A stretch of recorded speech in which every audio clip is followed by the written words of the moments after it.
All right, everybody, welcome to another webinar that we're going to be hosting today with the super awesome Ivan Kerkoc. Thank you so much for being here, Ivan. Ivan's going to talk to us today about esports scholarships. And esports scholarships are something that isn't necessarily new, but definitely to a lot of people, something completely new, or you didn't even know they existed. I didn't even know they existed until a few years ago.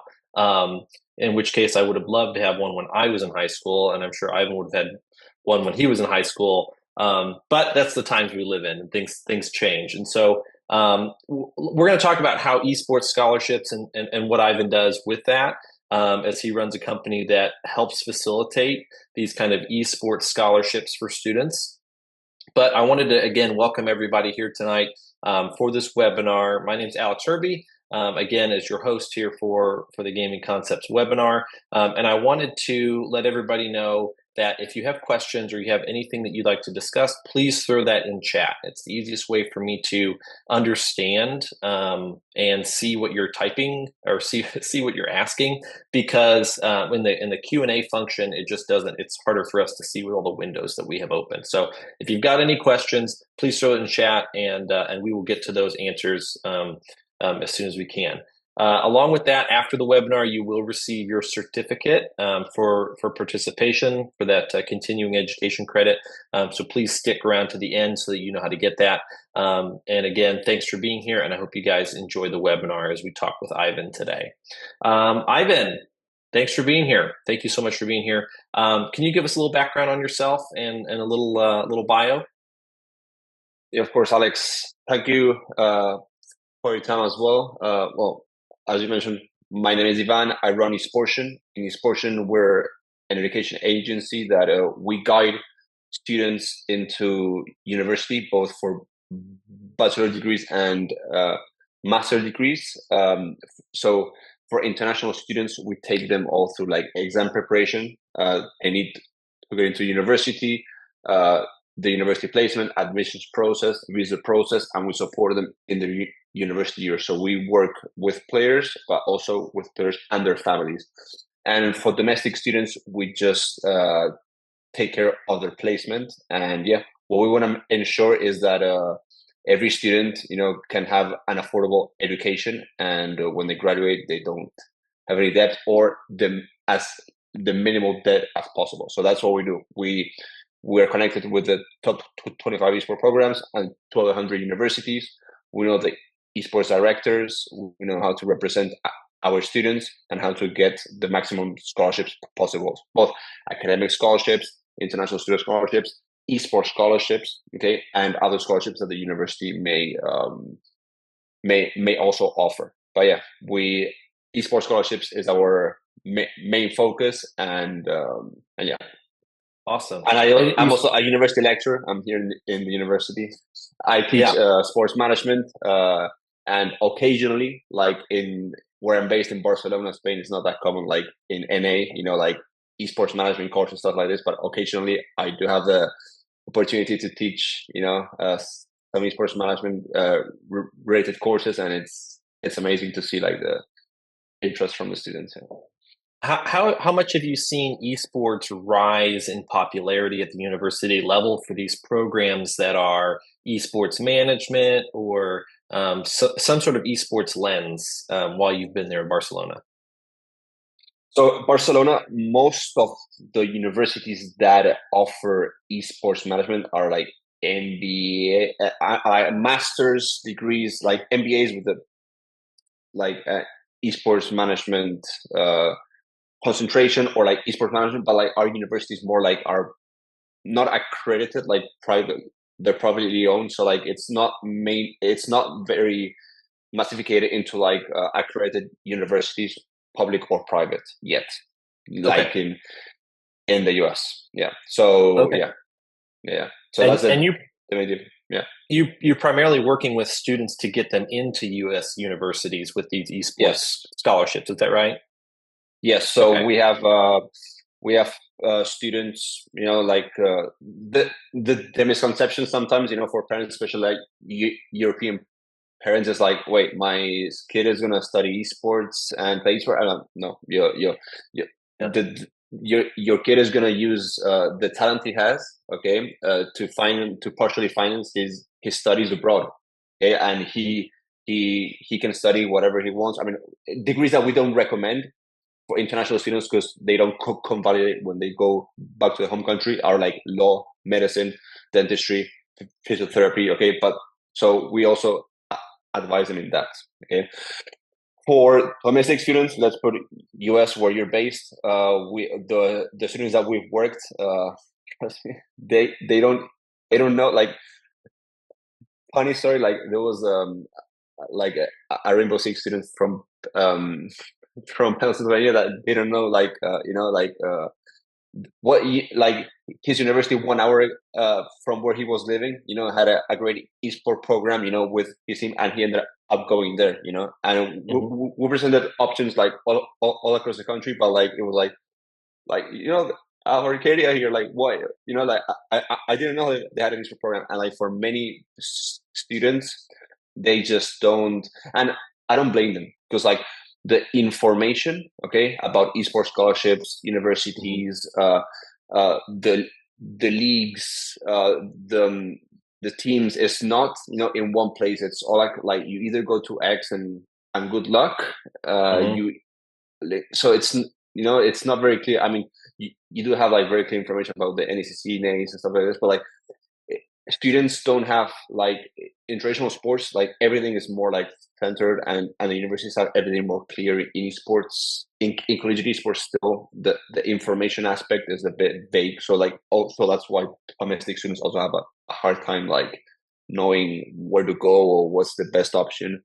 And the thing is like we don't only like it's very important to focus on the student as an individual because like uh, and what I mean is like uh, a student, okay, may have as an objective like like achieving the maximum potential as a player. Great. Some students, their main focus, okay, is getting a mechanical engineering degree.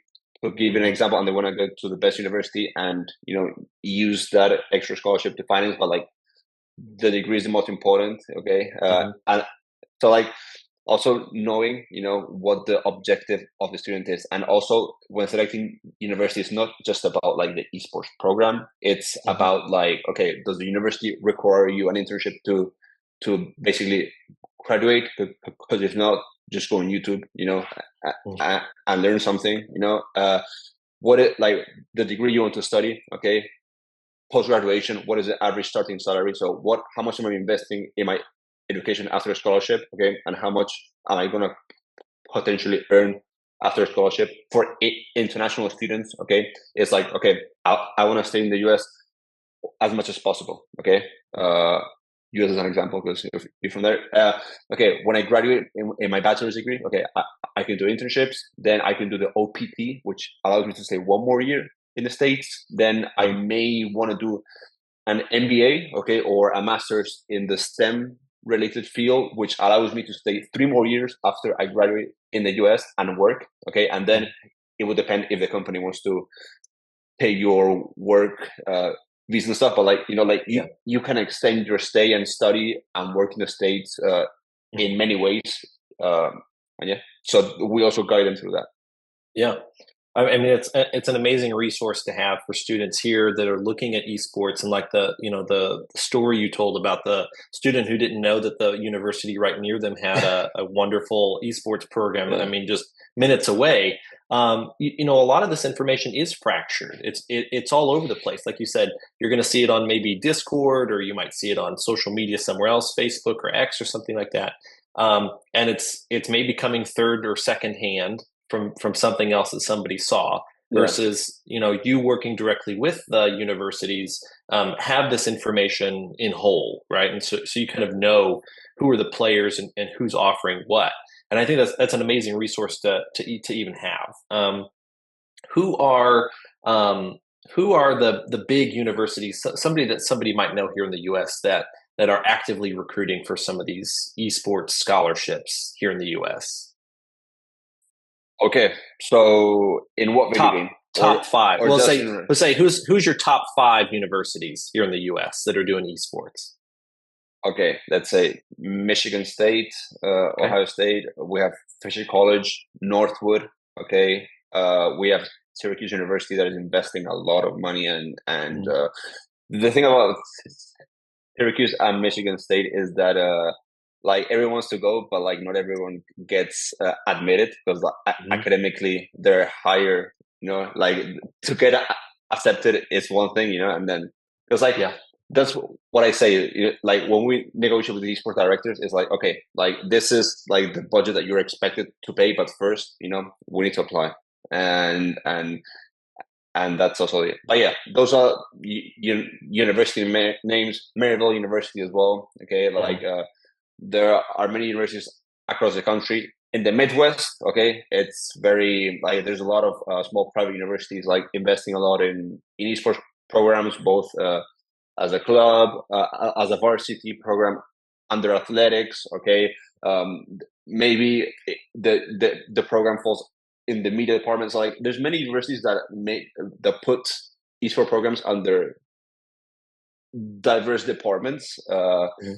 And but yeah, the easiest ones are the ones that are under athletics because negotiating scholarships is much better, and they have a better Okay. structure because they receive budget from the university more easily than others. You know that have to Gotcha. get money from sponsors or from they have to ask the administration for some extra budget. You know that the athletics ones have this amount of budget per year.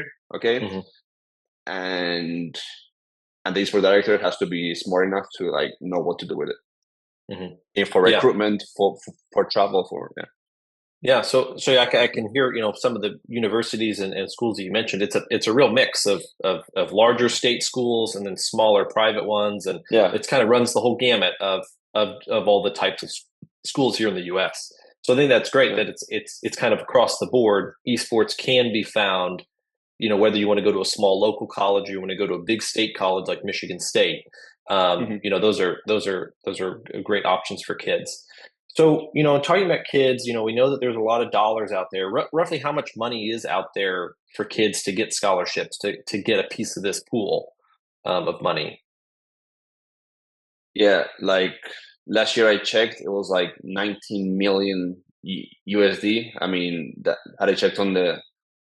on the internet, okay? And yeah, like when I started 4 years ago, that was like I don't know if it was like 12 to 16, but like the esports directors couldn't use all the money because like they didn't get enough recruits. Okay, but I think now it's like more people are aware, and yeah, I mean Yeah. I recruitment mean, still, yeah, and $19 million, doesn't sound like a lot to cover an entire country, like to cover the whole U.S. But 19 million divided by the small percentage of kids getting esports scholarships means that these kids are getting good amounts of money coming from the schools, and not necessarily just to play. Right? There's other scholarship opportunities that are not focused on players. Is that right? yeah, yes. So there's scholarship opportunities like for example, if you want to work in social media for a team, in event management, okay, in broadcasting and production. Now they're also giving very good scholarships for content creators, okay, because like they figured out, okay, you know, like I can give X amount of like the same scholarship that I give a player, I give a content creator. He creates Mm-hmm. content about the program, you know, behind the scenes, or Mm-hmm. and it's he puts the university logo in the stream, and it's a great way to attract more students, you know, because Yeah. like it's better like because nowadays like who get like the kids don't feel attracted to I don't want to say a university name, but like X state university. Okay, they feel Mm-hmm. attracted to the player or the content creator or this or the person that is in Yeah. X state university. So like Yeah. universities are starting to get into that. But like there's a like they can receive scholarships, they can receive work study opportunities. There's many ways that you Mhm. can And I that think that's students can great. get. Yeah. I think that's so cool that kids can kind of showcase their skills that they've built through their, CTE or their media production skills that they've done in high school. Like this can Mhm. really showcase their portfolio, and get them some dollars for that, like kind of recoup, or essentially pay them for this work that they've been working on in high school so much. They can really see a huge benefit in that. And I think that's such a, you don't see that with a lot of programs. Like you can get an academic scholarship, but a lot of times that's a lot harder sometimes to get an academic Hmm. scholarship for a specific skill like content creation or media creation Yeah. versus, oh, I'm pretty good at golf or I'm pretty good at bowling or football.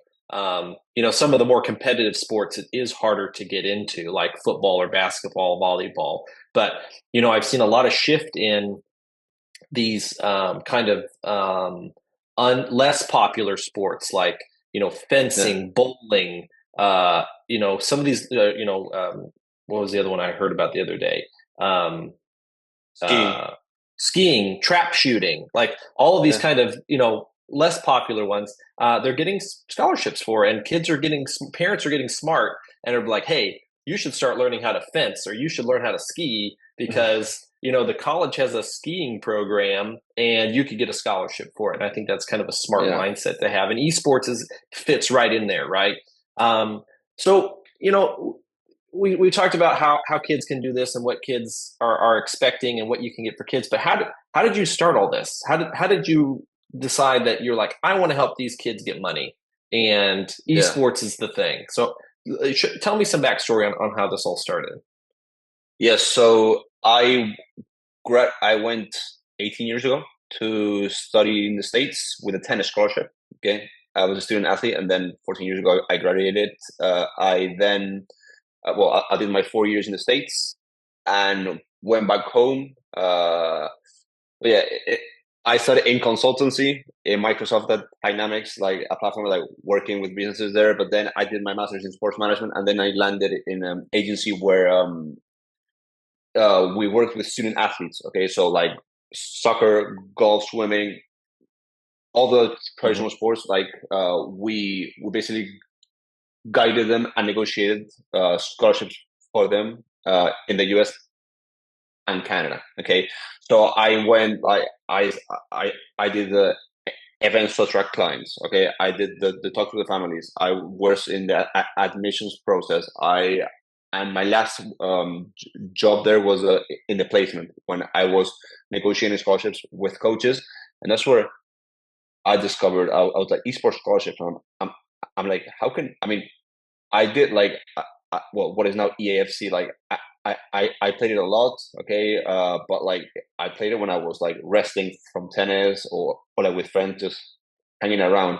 And I was like esports scholarships, and universities were investing in infrastructure like scholarships, and and I just did with 100 something esports directors back then, interviews. Okay, because I knew the process was similar. What changed was the recruitment process. Okay, and Hmm. then basically I was like, I'm ready to do this, because and yeah, that's how I got into uh collegiate esports. Basically, I was in doing like sports, scholastic sport, I mean scholastics, like in like collegiate sports, and then I switched to collegiate esports to run my own thing. I was working for an Hmm. agency, then I did my own thing, and yeah, until today we've been 4 years, work in 12 different countries and in 8 different video games. Yeah.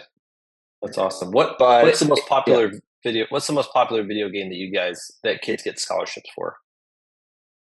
for us, Rocket Yeah, League. But Rocket League. then Okay. we also we work with a bunch of league players, and in the Nordic countries, we get a lot of Counter Strike as well. Like Counter Strike. basically Yeah. the international students that are in the collegiate scene playing Counter Strike, probably all of, or most of them we work with.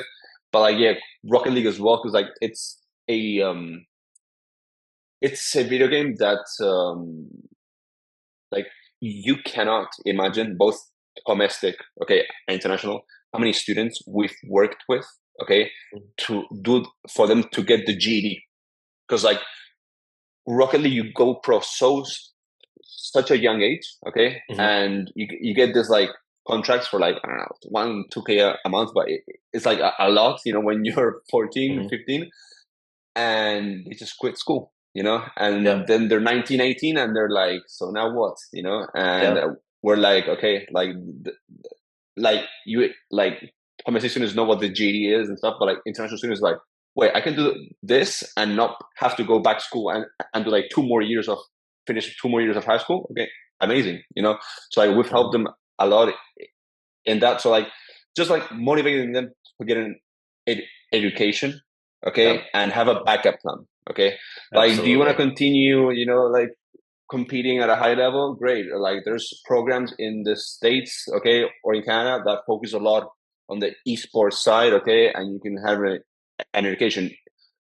Some students, okay, just want to practice 3 times a week and compete, every weekend. Great, there's programs for that, okay. But like, yeah, it's just hitting students in education so they have a backup plan and they have a future, whatever they decide to do. They have a degree. And trust me, I'm like, what would you like to study? And they're like, computer science, some business. I'm like, these are the average starting salaries for that. How much are you winning? And they're like, this. And I'm like, so. Yeah. And I think the backup plan is such a great idea, because it's like, we do see a lot of burnout in the esports field because these kids get so good so young. And because if you're peaking, at your performance levels on how good you are at a specific game at, 13, 14, 15, then you're right there at the beginning of high school. You have a few more years to go before, you're going to get into college or university. And so, yeah, you need to, work on other skills that can make you more valuable outside of this bubble that you're in that will break, right? The bubble will pop eventually. And and to add on that, okay, before you continue, it's like what happened with Overwatch, the pro scene, and all these pro players, like just getting random jobs because they didn't have any, skills. Like, so honestly, in esports is like the publisher, it doesn't depend on you. If like you cannot rely on the publisher. It's not traditional sports. Right. Yeah, because they can make a change on the mechanics and you're done. Like you're back to square one and you don't realize, how much a small tweak in, the physics of the game or how the ball moves or, anything really, can really throw off your game that you have worked on so hard. And again, also the game not being popular, so once the game falls out of favor, then your skills are basically useless. Knowing all the maps and all the items and all the paths and ways you can win. So yeah, it's an interesting, very almost volatile kind of skill set for you to learn, but can be highly rewarding if you can translate those skills that we work hard here with gaming concepts to translate those skills into something that is your backup plan or is something else that you can work on through media or content creation or business. Yeah, and those skills that you learn, okay, in gaming concepts, okay, like imagine you start from high school, okay, you are in a safe environment, learning, okay, trial and error, building your portfolio, okay.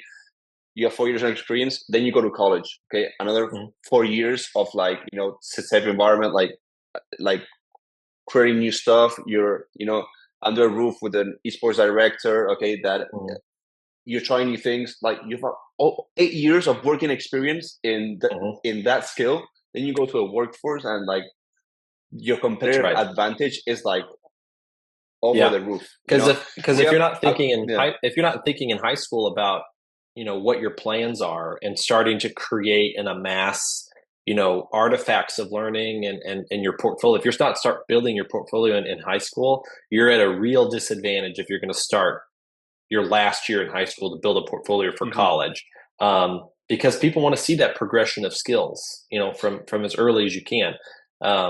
And so it's a tremendous help to have digital portfolios nowadays for kids to showcase their skills through all this streaming and content creation, and because everybody wants to be a streamer. If they don't become a pro player, everybody wants to be a streamer or content creator and influencer. But how do you do that? Kids need to learn the soft skills behind that, so that it's not like you can't just start day one and be Mr. Beast or something, or one of these mega influencers. It takes a lot of work and a lot of skills behind the scenes. how many years did Mr. Beast have to invest before he even could earn $1 from Mm-hmm. from YouTube? I mean, uh, he was like he was obsessed with it. Okay, he was either creating content or editing himself or having calls with his group of friends on how he can make the videos better. And Mm-hmm. that's it. It won't happen in 6 months. That's right. That's for sure. Absolutely not. Absolutely not. Absolutely not. So we're talking about esports and scholarships, and I see the chat. Thank you everybody for your comments going in here. But let's talk about the connection between these esports scholarships or esports programs and traditional athletics programs. I know you work with athletic directors, so what if any is the difference or the relationship between traditional athletics and esports? In terms of these scholarships that kids are getting? I mean, if the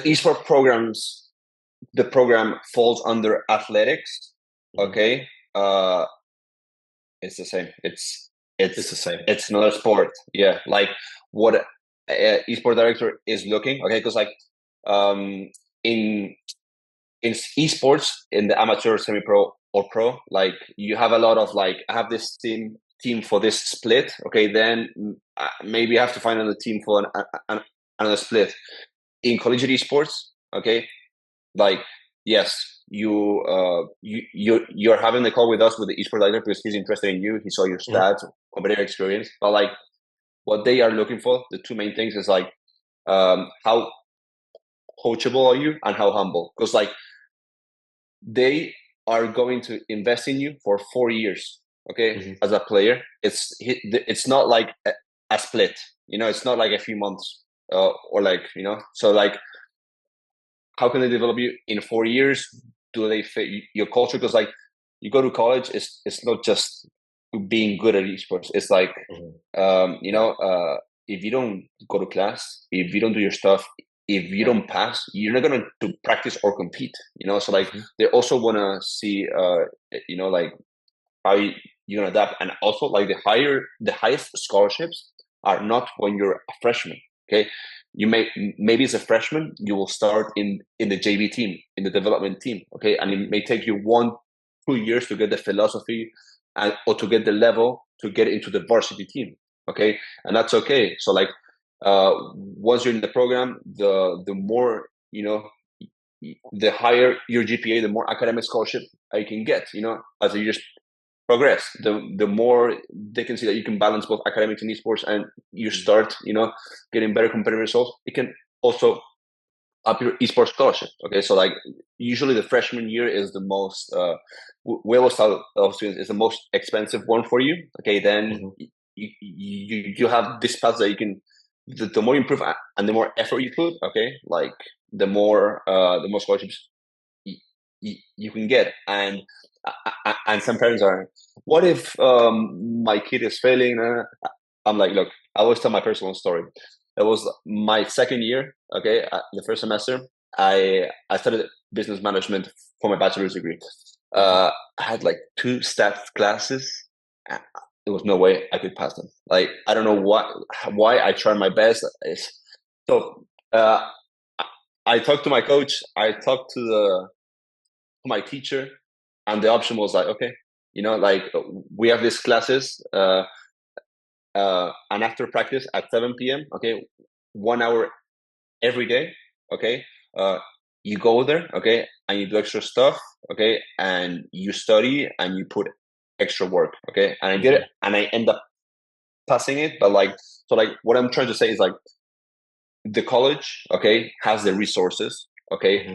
that if you put in the time and the effort, okay, they will help you. If you don't go to class, if you don't go to private, you're gonna last a semester, but That's right. and goodbye. But if you put in the effort, they have all the resources.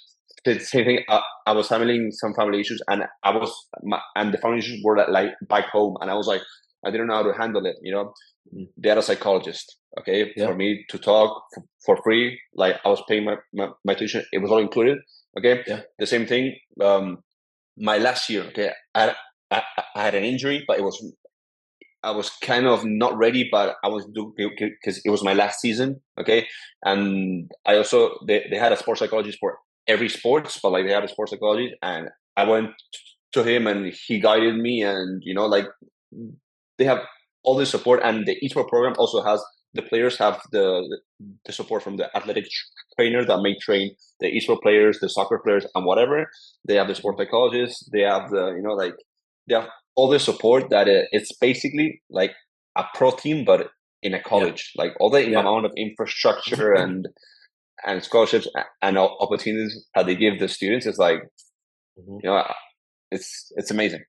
I think that, you touching on two things that you talked about there. One, in the beginning, you were talking about the accountability, and I think that that's super important to hold kids to a high standard for being able to do esports, not only in high school, but also in collegiate or pro.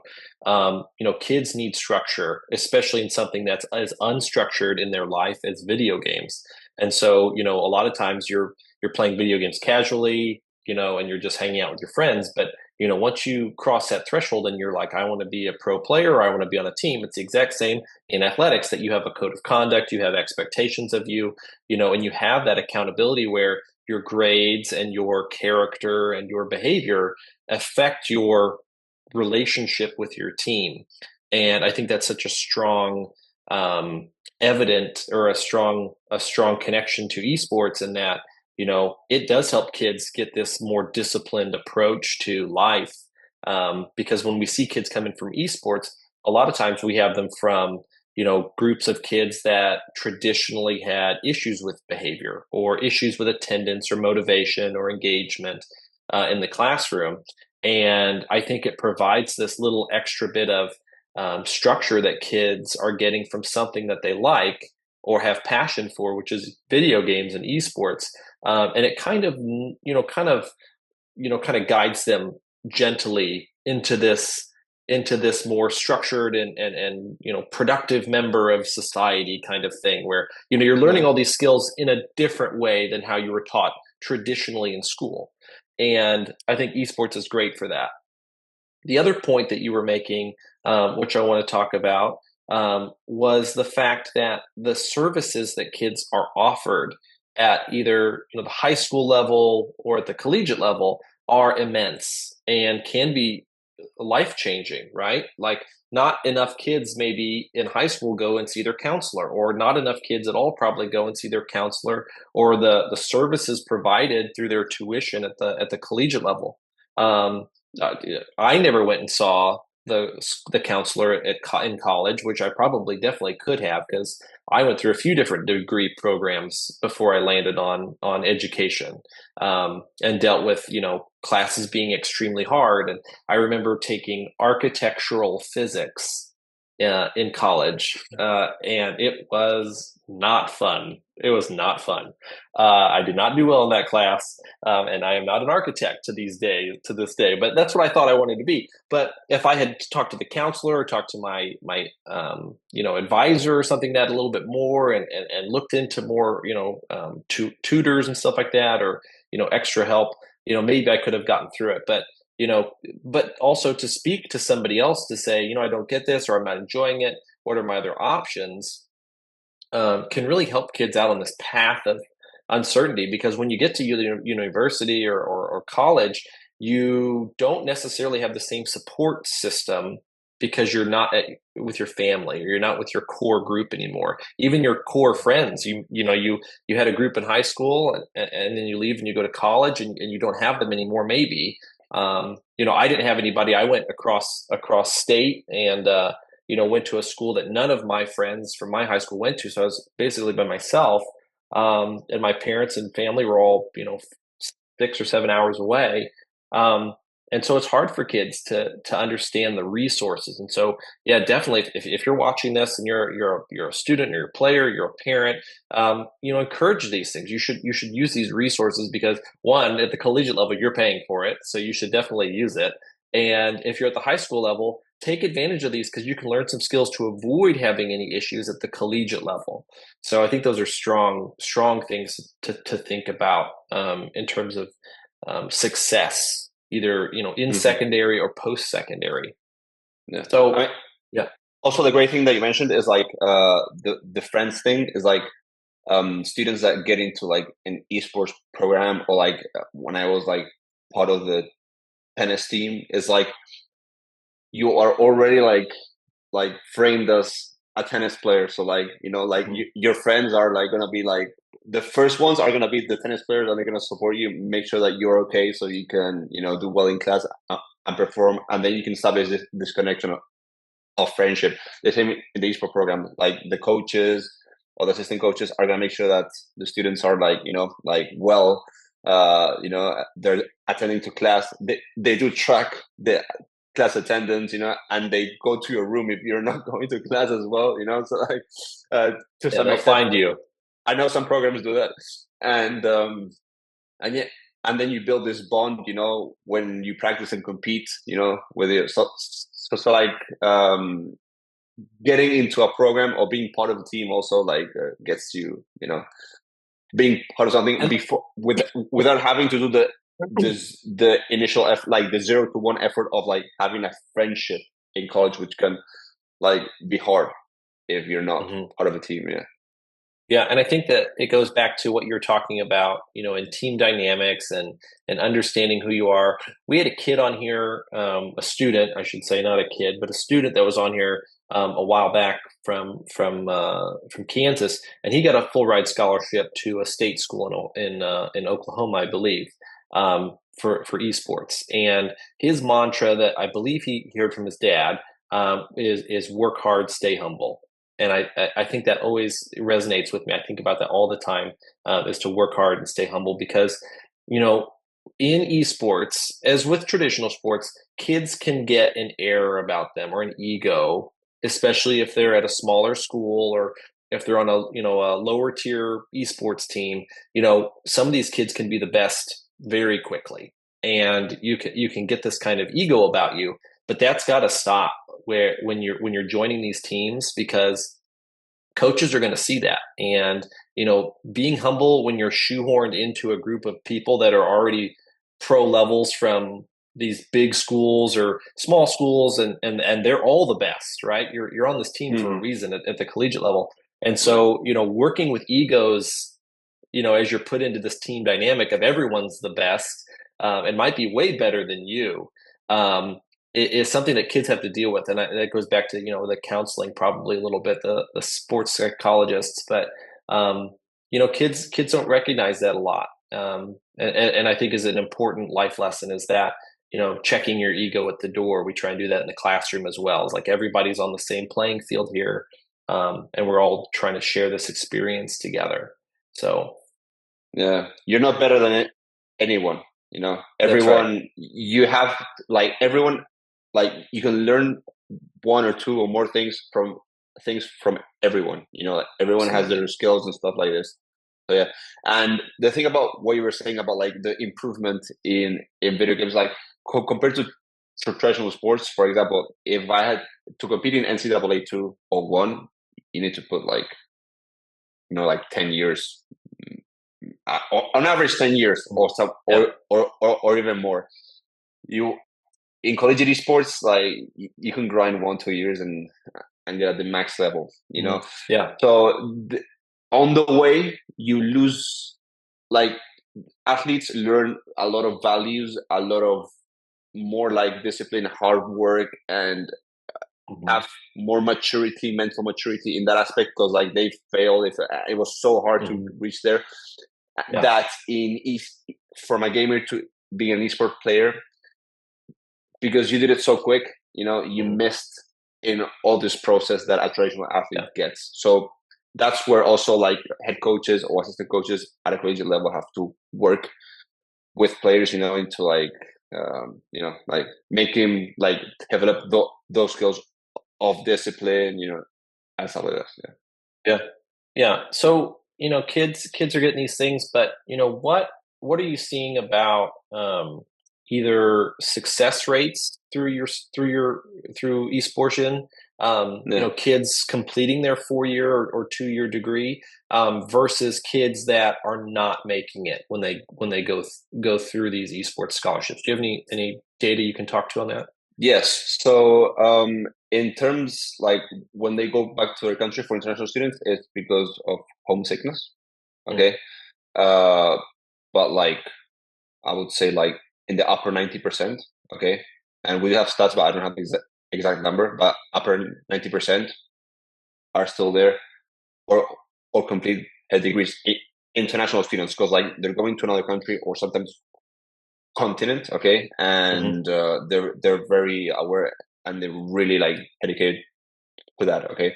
With domestic students, we started working 2 years ago, okay. So like they're still in college because mhm. we do interviews with them and sign some are even like live talks that we have on social media with them.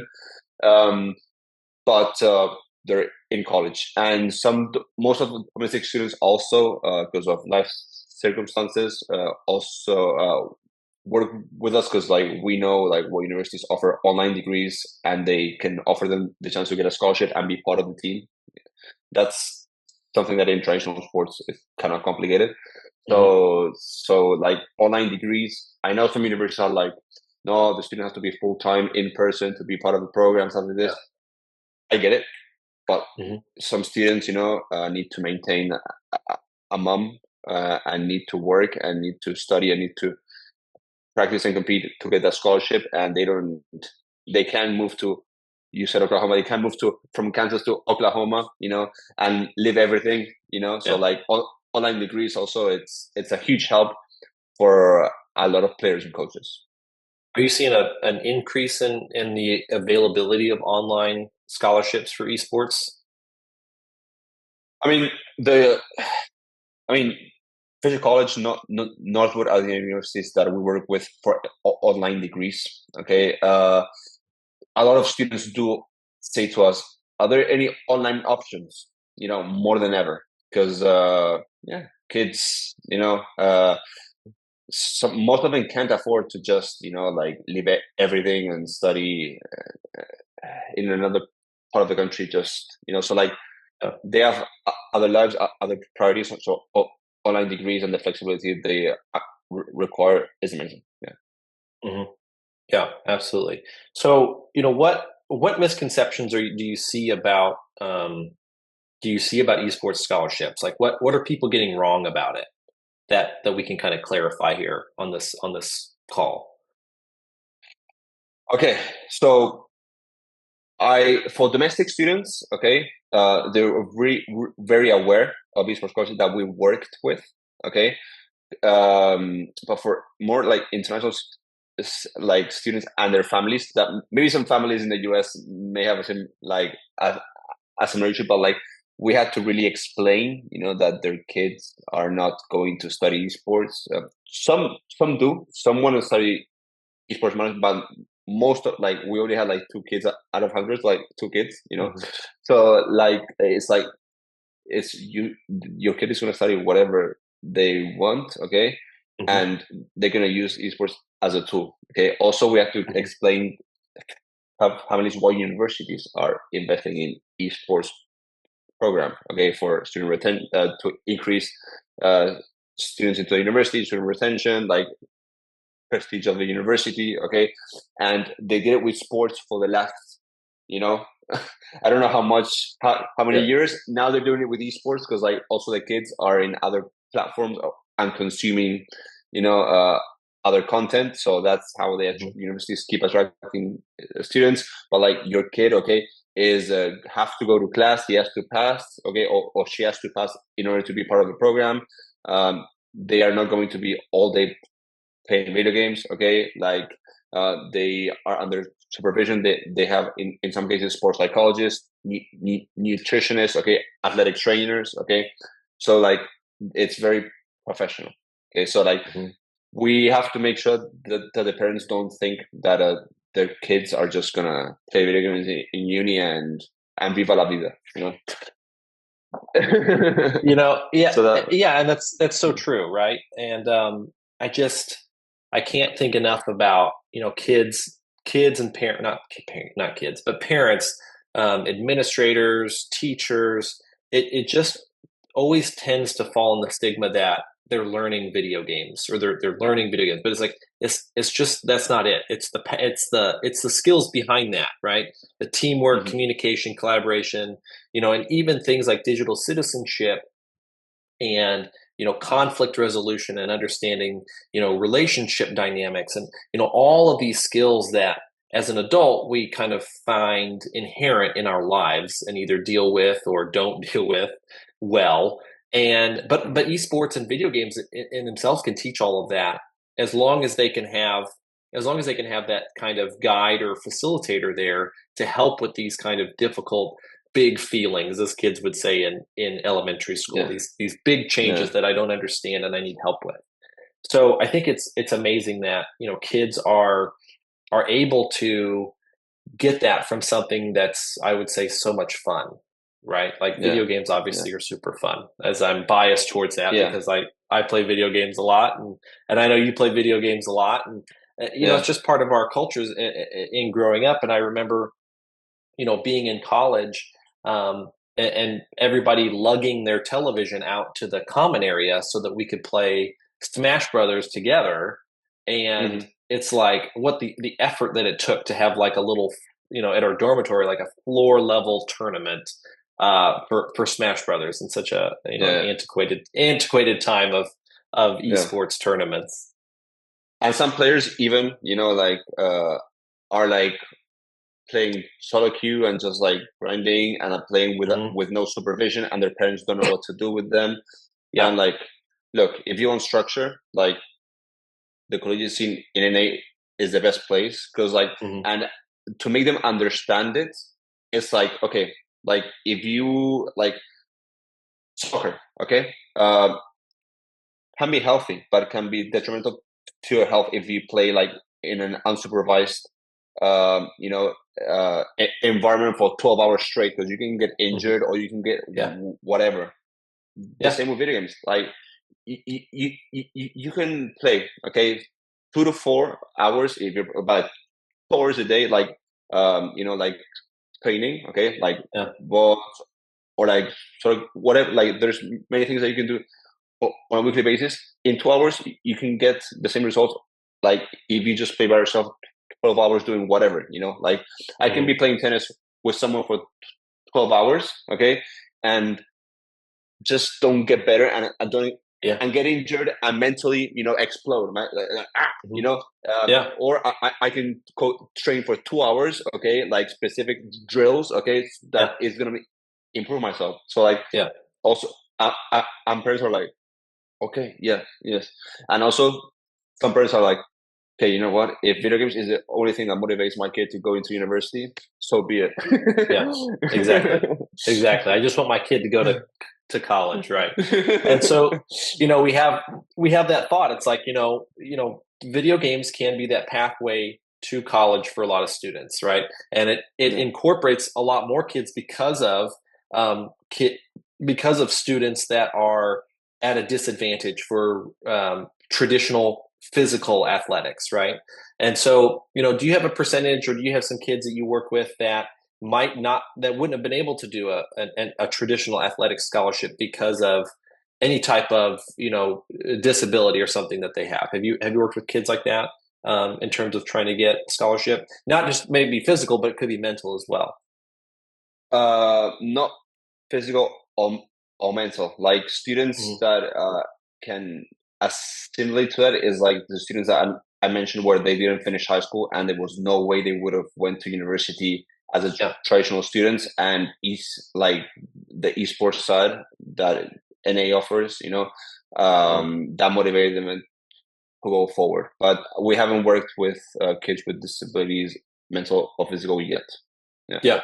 Yeah, and I think that that's great because I mean even you could even having a lack of motivation to finish high school or finish what they've started, is a testament in itself to what you're doing, what esports can do to pull these kids kind of back from the brink of of complete failure, in really messing up the rest of their lives, and offering some purpose to it if they can be part of that team and part of that context, of esports at the collegiate or even at the high school scene. So, Yeah, a couple other things I want to touch on. In talking with you today, it's been, I mean, super deep, like a great conversation about the scholarships. Um, what would you say is one or two tips, maybe three tips that students can have or that you can give to students in seeking an esports scholarship? Yes. First of all, clean your social media, okay, and start posting about what you're doing in high school, any achievements you academically or you're training in your practice or competitively, like more personal stuff about you, but like like focused on your academics and esports, like building that brand, not to be like an influencer, but just to for when the recruiters are like the esports directors, okay, they do look at your social media before Yeah, going in a call. Okay, so like make sure that the more you share, the more they can know about you before the call, and it's gonna go way better. Okay, also build a profile with your VODs. Okay, post them on YouTube. Okay, or like stream as well. Like get as much footage, because like the esports directors do say to us what are the best plays. Give me that full footage of full games. Okay, and having a CV, because not every player has a Wikipedia page. So like yeah, having a CV also with the tournaments that you played. The positions that like also that really helps. And yeah, then also like what university is the ideal for you. Okay, so that depends. First of all, we're like, what do you want to study? That's the most important. hmm Okay, then okay, what is your yearly average budget? Okay, I know, for example, you, let's refer to your students. Okay, like they can apply for FAFSA and I'm from any age, or okay, also for loans. Okay, so like usually budget is still a priority, but like if they want to go like a bit over, it's okay. But like for international students, like what is your yearly budget? Okay, hmm in housing, food, tuition fees. yep, Okay, good. Because like universities, okay, the administration, it's not like they offer the same scholarships. Some offer mhm, X academic scholarships, some offer X esports scholarships, some offer full tuition, some don't. Okay, so like, what do you want to study? Okay, those universities that offer mechanical engineering, okay, no mhm, matter how good you are, if you're the best Rocket League player, they are not going to give you a full tuition, because they yeah, don't do that. Okay, so like, okay, so you if you have this budget, we have to target these universities that offer this scholarship. Okay, and maybe they do, or they don't have your degree. Okay, so before working with them, like we do the study and are like, you're eligible to work with us or not. Okay, if you are perfect. But yeah, basically it's like budget. Also, on average, okay, universities, okay, give more academic scholarship than esports scholarship. Okay, so mhm, put your grades up, go to class in high school, do your yeah, homework, do great exams, like prioritize that. Because if you have a high GPA, you're gonna have a higher scholarships in general. Okay, some esports programs, okay, even recruit you not because just of your level, but like how high is your GPA? Because like mhm, the program needs to meet a minimum standard of GPA as a whole. So if your GPA is high, you increase the average, okay? And they're like, okay, I want this student because he's a great student. So like sometimes students get recruited more not just because of the level, but like their academics as well. yeah, So first of all, it's like academics, okay, and then it will be like if you're average, okay, or a great player, that's a plus. But like if you have your academics straight, you can have like way more offers. hmm Yes. yeah, yeah, absolutely. So always, as a former teacher, it's always good to say, stay in school, keep your grades up, because it Yeah. definitely helps, especially if you're going to go in for esports. And it's a combination of things. We've talked about this at length today.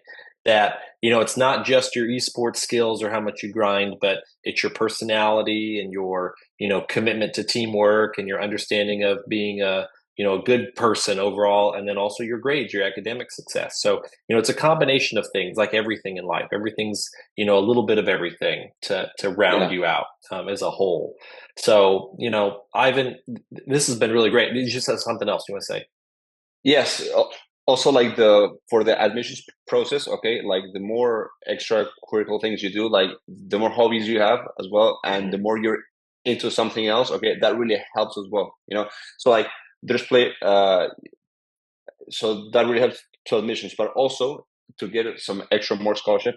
As you mentioned, if you are a player but you also have some experience with social media that can help the program, you can get a work study position, Mhm. for like 10 to 20 hours a week in the program. And that's, Yeah. like, that's quite a bit of money per semester, Yeah. that can help you pay your food and maybe travels that you have, like, Mhm. yeah. Yeah. But Yeah, so hopefully everybody watching I mean, if we haven't made it apparent, like esports scholarships are a real thing, and they take just as much work as a athletic scholarship or a traditional scholarship that you're looking at. Like these are real things kids are really getting money for, and they have real like requirements. Like I know that I'm sounding this kind of, my tone is kind of satirical on this, but I'm trying to get it across to everybody out there watching this is that, push your kids to try and do this, right? If they don't have a shot at an athletic scholarship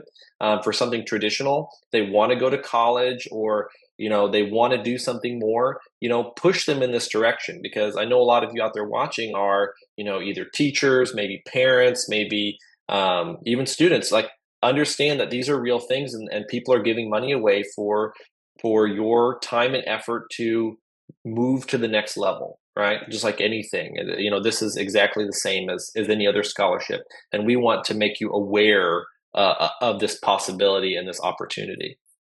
yeah, and be open and explore why universities are investing in these programs. Because, like Alex, when your kids go to college, like you never know what universities are gonna offer scholarships in, and maybe your Yeah, kids are interested in that, and you who just have to knows? be Yeah. open, do your research, and talk to the school esports directors Mhm. and get all the information.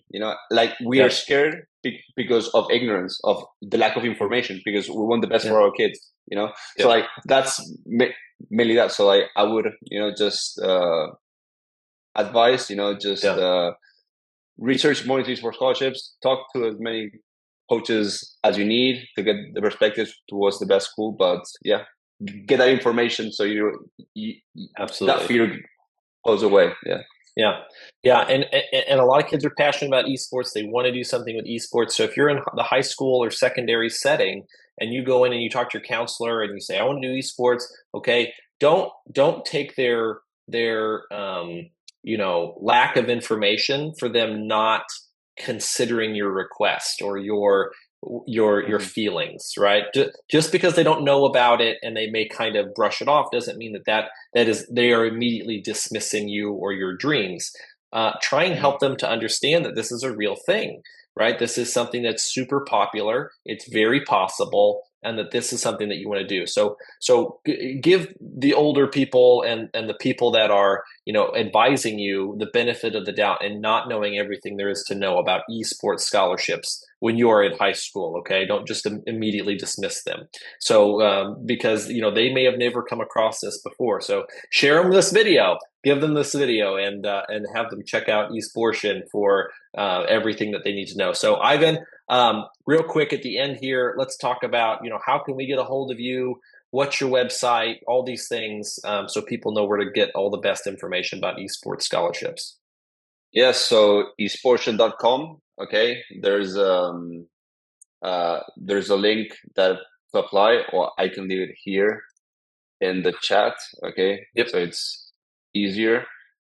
And yeah, you can add me on LinkedIn. Okay, like I always give on a weekly basis, like opportunity calls for like students or for Mhm. parents to know more about this. But let me go in the chat here. Here, okay, Yeah, like and while you're doing that, I'll have to say, perfect. Yep, there it is.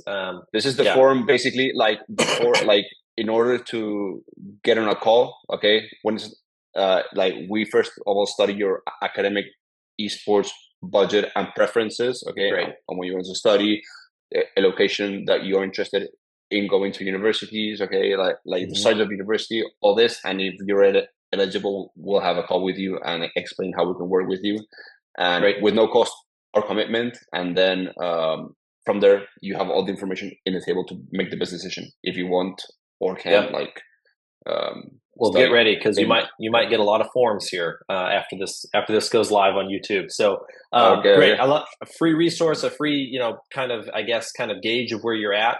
I love Yeah, that for parents and teachers and students to see. Hey, I want to get more information about this. I love this form. This is great. So hopefully, all of you out there, if you're interested in this, please fill this form out and talk to Ivan. He does great stuff on LinkedIn. I will also plug him for that because he has some really good content on LinkedIn. So find him on LinkedIn. He posts, what is it, daily, every day almost. daily, daily, daily. Daily.